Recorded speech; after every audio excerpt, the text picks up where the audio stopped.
Now let's do some meditation. Let's try this out. Let's go try to start to notice stuff. Here we go. So we're gonna take a big, deep breath, as big and deep as you can. And we're gonna rise all the way up, and we're gonna try to go vertical. And then you're gonna just hold it there for a moment, and you're gonna notice how your body feels. You're gonna notice the struggle against gravity.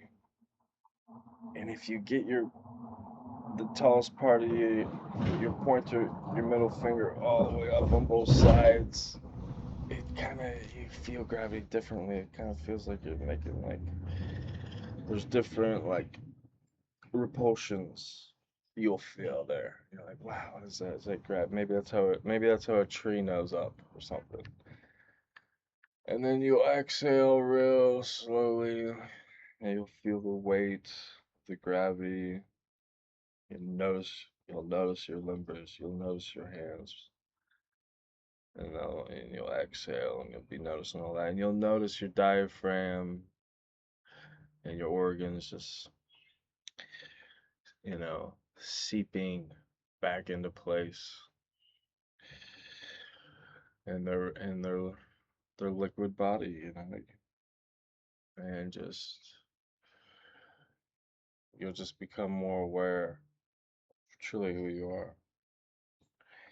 You'll feel,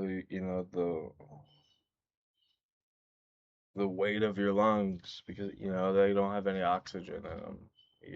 That's distinguishable between when they do and then when they don't. They almost feel weightier, more like more weights you can feel it against your organs.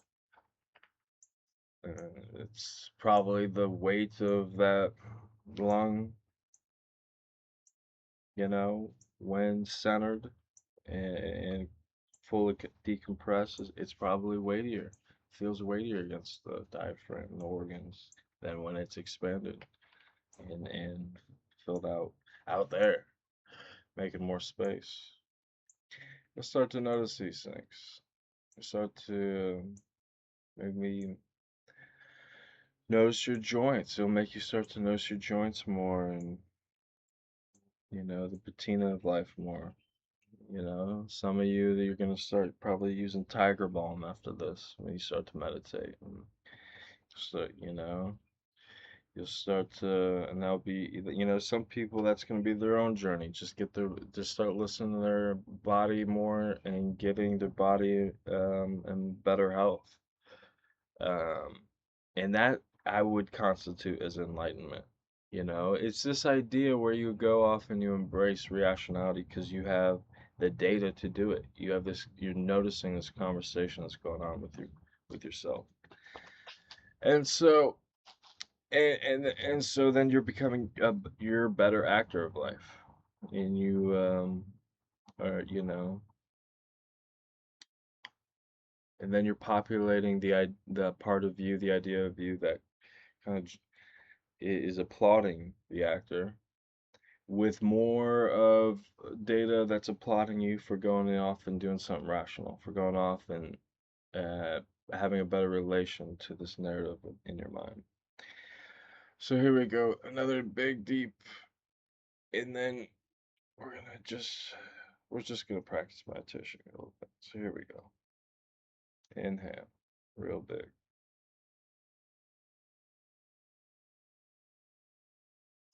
And you'll see, those little subtle decisions there. And slow exhale. Really going to actually start to change your reward mechanisms in life because you're going to be populating your psyche with data from this idea of rationality, and it's going to start changing your reward structures in life, and it's going to start changing the games you play, and it's going to start changing your interaction with reality. It's I'll be on this journey to embrace rationality. Slow exhale.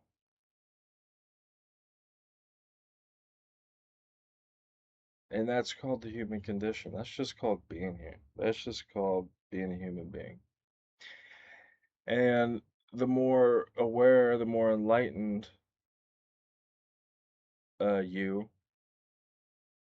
has got to go through that human condition, embrace rationality, and take your own journey. That's the payment. And you'll find out it's you yourself. And slow exhale.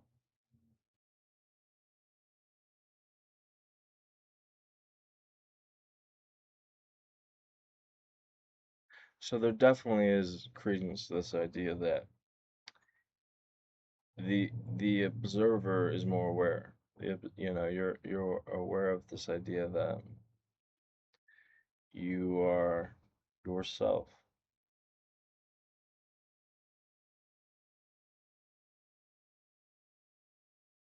Inhale, slow exhale.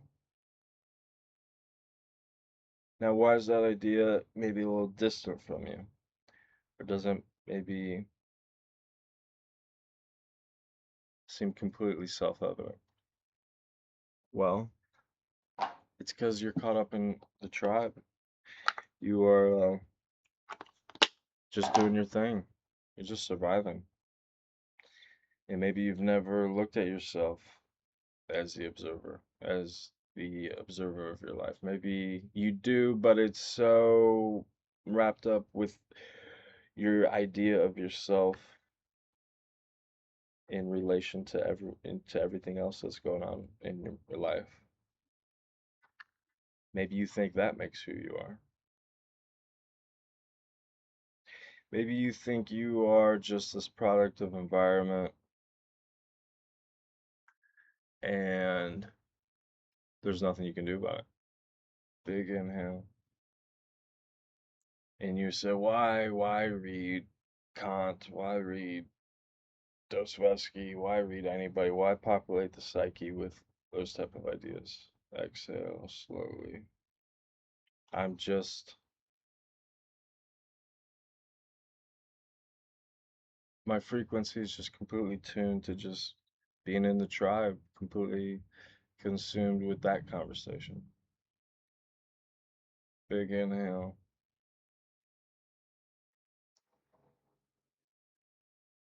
and a slow exhale. Well,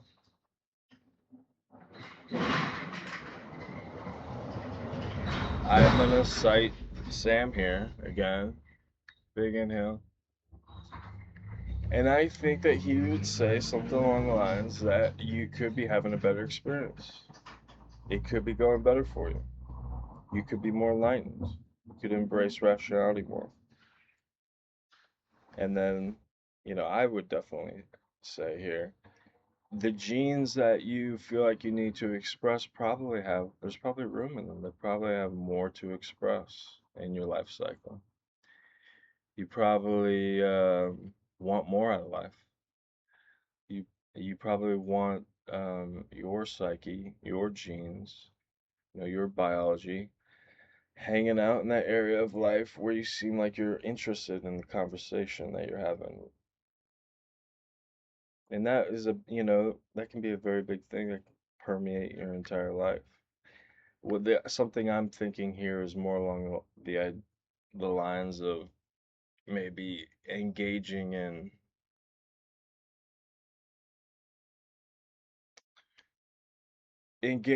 work that you like, engaging in feeling like you are um, and just enjoying the conversation that you're having here in life. Having a better one. And it's it's almost certainly possible that that can happen for you. And what needs to happen is you need to have a more serious conversation with yourself. And you'll find that others are as well. Big inhale, slow exhale.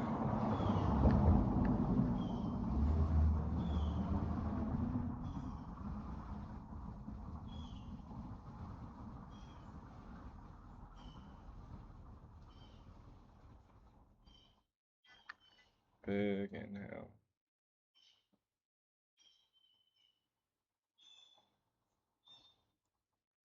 Slow exhale.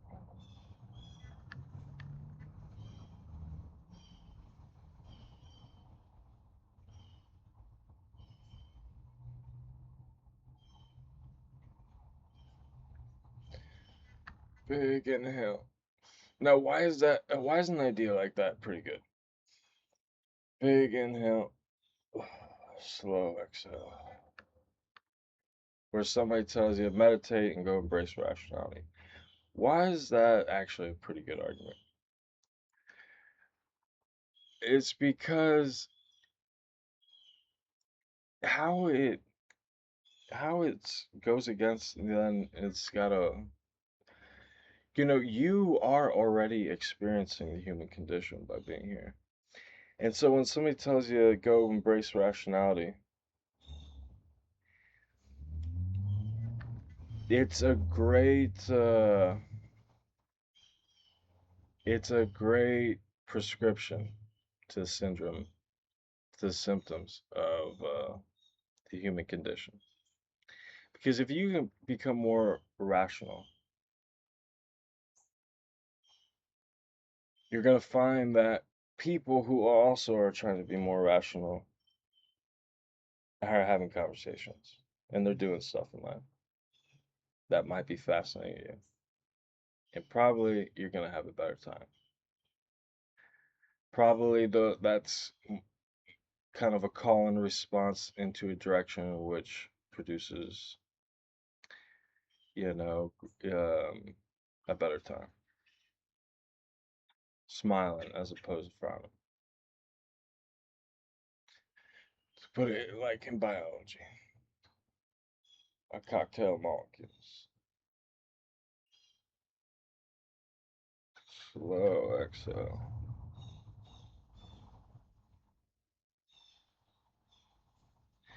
We're gonna do a big inhale. Oh, we're up the top.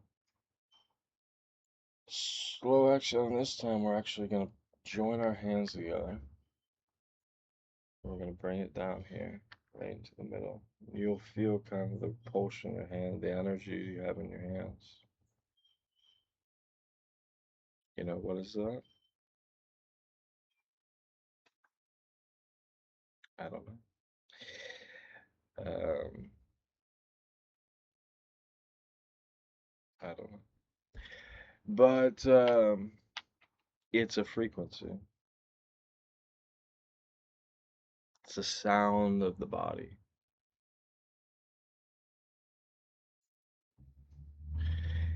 And we're gonna exhale and spread it right here. We're gonna go down here, place it right on top of our knees, our hands here, and we're just gonna continue these big inhales and slow exhales. It's the sound of the body. It's the frequency of the body. And that's what you're doing here. You're vibrating as well. This idea about you, slow exhale, that you're just this biological organism. Slow exhale. You're vibrating while you're here.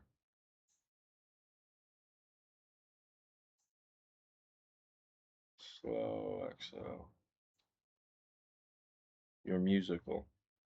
You have this way of interpreting music. Notes, sound, as it travels through space. And here. And um and it kind of makes you think like, can that be tuned? You see an amazing car that's been tuned or